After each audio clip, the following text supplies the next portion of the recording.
Hi guys, Ready Set RC back again today, and today we're doing our final thoughts video. We've done an unboxing of this truck, we've done a single run by itself, and we've done a couple of rounds with the Armor Creighton bashing out with this truck. So there's a few videos up on our channel of this truck right now, and I'll definitely post a card right here of one of those videos, and during the end I'll give you a connection back to some of the other videos that we've done on this truck. But right now we're going to do a final thoughts of this truck and what we think this truck, how this truck has performed for us, and what our view is of this truck in the end of it.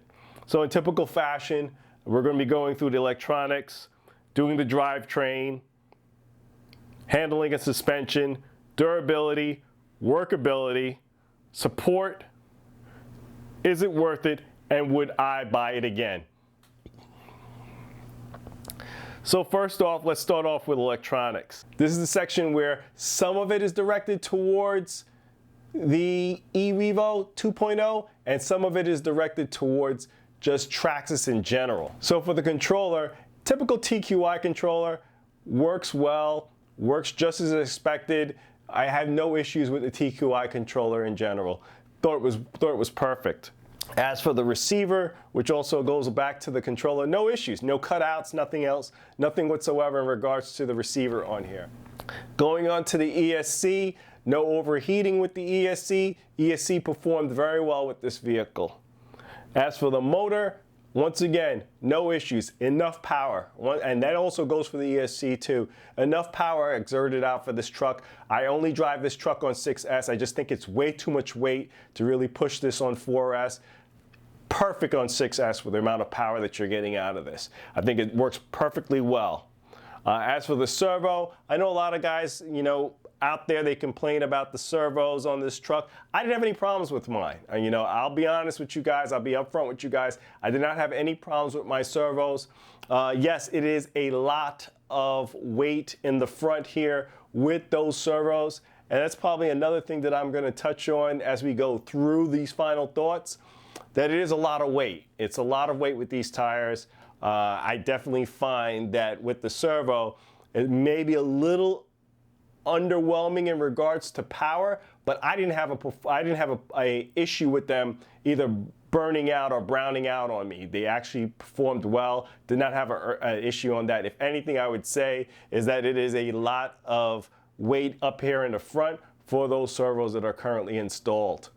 Now to touch on the problem that I had in general with Traxxas, not with the E-Revo, was the Traxxas link. I have a total of right now 7 Traxxas vehicles, all connected back to that Traxxas link. And I'll be honest with you guys, very honest, it is very frustrating and annoying to switch from one vehicle to the next with the Traxxas link. Sometimes it picks up the cars, sometimes it doesn't pick up the cars. Sometimes I have to rebind the receiver and the transmitter. Sometimes I just have to rebind the receiver. It's annoying that it has this issue. And if you have a typical multi-vehicle controller, you don't have these issues. You set it to that vehicle, you turn it on, it works fine. I think the Bluetooth feature of it kind of gets into the way of how it operates, and then for some weird reason, your vehicle no longer links with the app itself. And as I said, it's only happens initially. It doesn't happen once you make the connection. Once you make the connection, there's no issues whatsoever. It's only the initial connection, especially when you're switching from one vehicle to the next. If you're doing this where you're not switching, I haven't had an issue in that sense, but when I'm switching from multiple vehicles during a particular run day, it is a pain in the butt to do it. And that is the one gripe I do have. It is not with this vehicle per se, but it is with the Traxxas link in general. Next up, drivetrain, guys.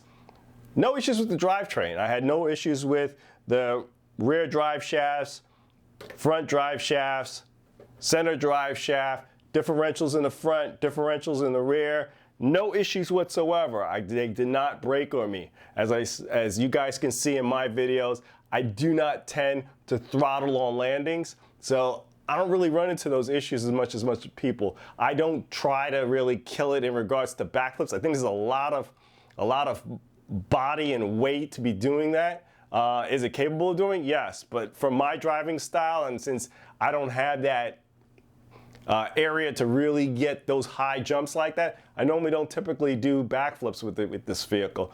And I don't see where, if you are having a pretty good throttle control and not doing throttle on landing, that you're going to run into issues with it. I haven't, at least. Moving on to handling and suspension. I think out of the box, the handling on this vehicle was excellent. I had no issues with the vehicle and how it performed. As I said, in regards to the steering, once you put the power to it, the vehicle steered perfectly. If you're trying to move the vehicle standing, that is when you'll see where these servos are underperforming. As for how the shocks are set up, dialed in perfectly, and I think you'll find that with most of the vehicles that have these lay down cantilever type shocks in them. They do have a very plush feel. What I found out is that in regards to the rear, I put a little preload on there because I didn't like that sagging, which tends to happen. I experienced that with my Traxxas Summit, so I knew to do that on the E-Revo. And just full disclaimer with you guys, prior to all this, and I've stated this on earlier videos that I've done on this truck, this is my first Traxxas E-Revo. I did not have the first offering of this truck. Next, let's move on to durability, guys. And this is probably the section where I'm gonna stay on for this truck for a little bit. Let's first roll off onto the good stuff for it. Tires. Tires performed well for me, guys. I did not have any of the tires breaking off of the rims breaking, tires shredding. I thought these tires performed excellent on here. Did not have any issues whatsoever. In regards to these A-arms, which Traxxas has stated that they are thicker than the previous E-Revo, no breakages on the A-arms. Excellent performing on here. Handled well due to the stress that I put on this.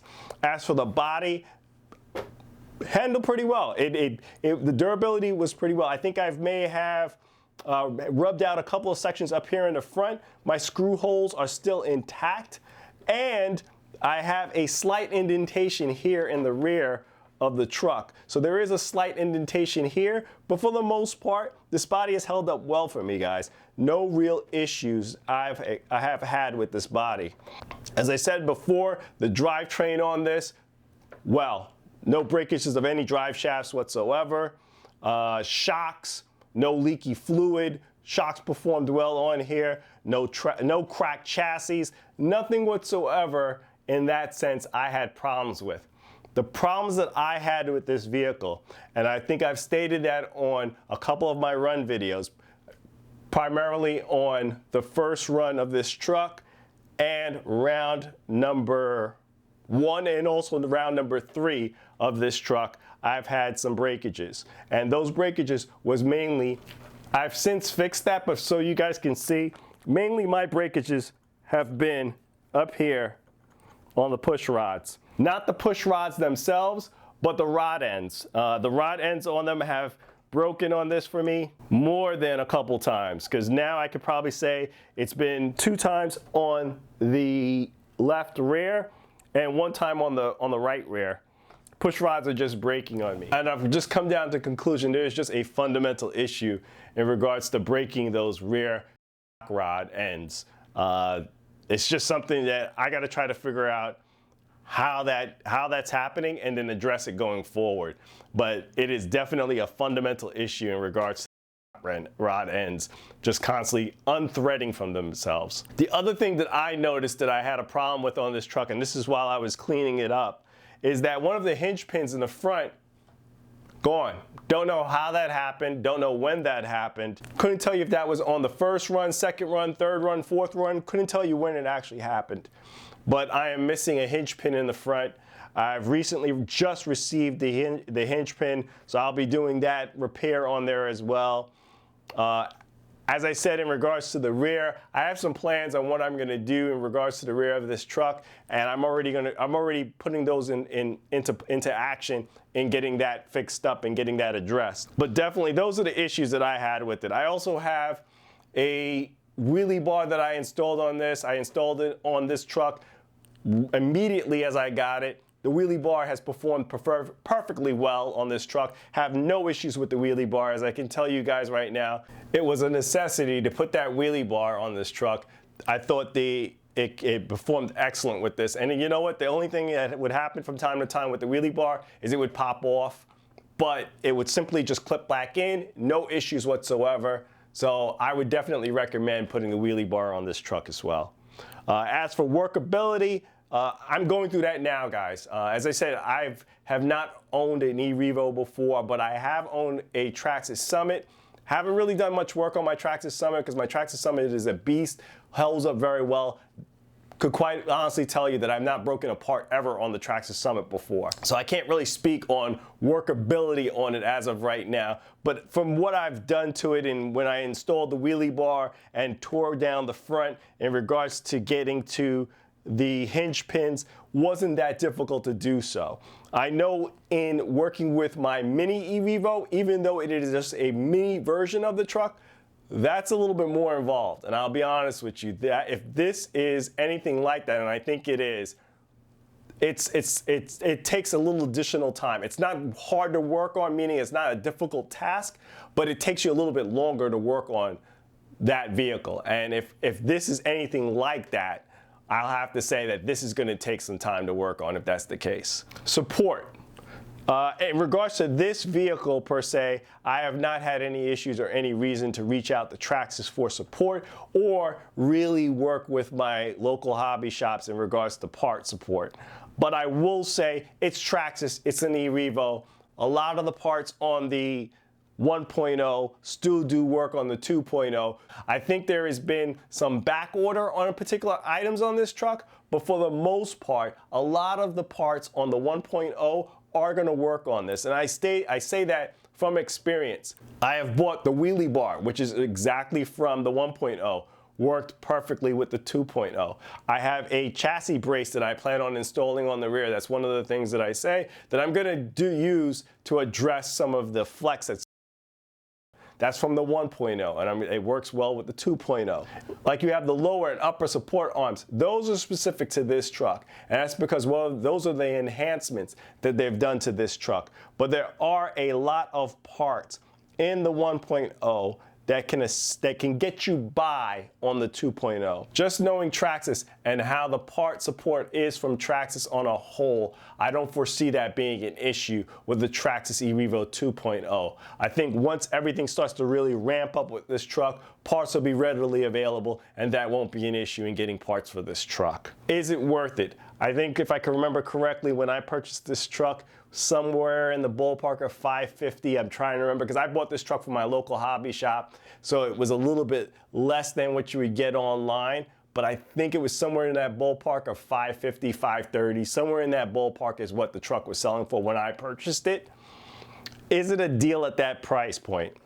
And I have to say, with having to buy specific batteries for this truck, because typically the batteries that I run do not fit in this truck. It's just a very tight fit. I had to go out and get the Gens Ace 45C 5000 milliamp batteries to work with this. Previous to that, I had some cheapo 25C hard case batteries that I got with one of my RCs that I ran with it, and it worked well, but eventually those were old batteries and eventually those, met its end. But for the most part, I ran, the last time you saw the last video I ran with this truck was on with the Gens Aces, and I specifically went out and got batteries for this truck. This wasn't batteries that I had laying around. These were batteries that I got specifically for this truck. And if you take that into account of the purchasing of this vehicle, I have to say that at $550, or if I can remember correctly, the $530 amount that I paid may have been a little much for this truck.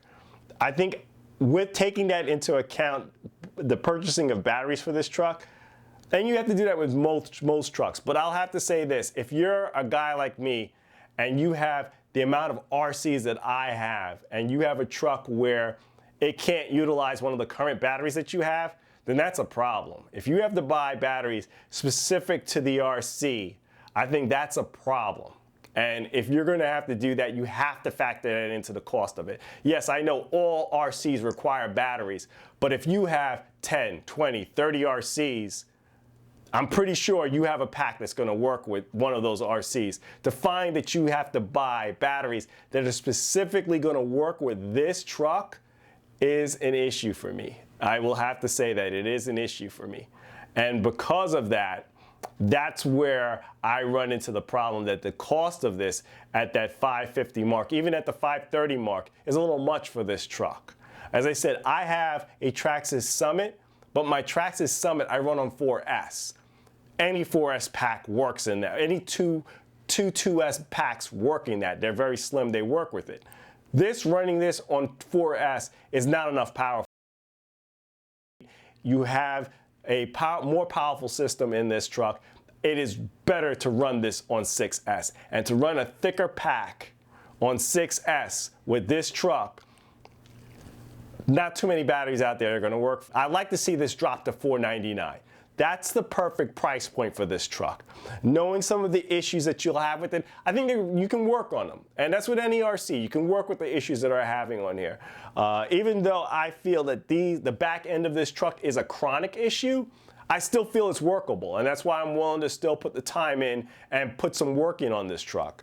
But I strongly feel that at $549 or even $530, a little much for this vehicle. I think this vehicle should be more so priced in that $500 realm than the extra $50. Let me put the extra $50 towards batteries versus me putting the extra $50 back into this truck, which I know is gonna have some issues and I'm gonna have to address it. Now, would I buy this truck again? That's a long point for me, guys. I don't think I can answer this question right now, would I buy this right now?